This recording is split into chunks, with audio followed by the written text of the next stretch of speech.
Behind me, this is the City Hall of Belfast. এখানে basically it's a public building, but also এখানে অনেকগুলো private event হয়ে থাকে. Sometimes people get married here, and there are some archives. আমরা এখন ভিতরে যাব, but বাইরে থেকে বিল্ডিংটা is really nice.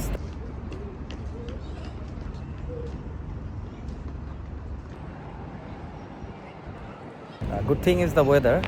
It's really beautiful now. আগেরবার যখন বেলফাস্ট আসছিলাম ওয়েদার নিয়ে অনেক কমপ্লেন ছিল, but this time sun is shining. রোদ উঠলে এইসব সিটিগুলোতে ঘুরে অনেক মজা পাওয়া যায়, যেটা এখন কারেন্টলি ফিল করতেছি. So let's see how the city tour goes on.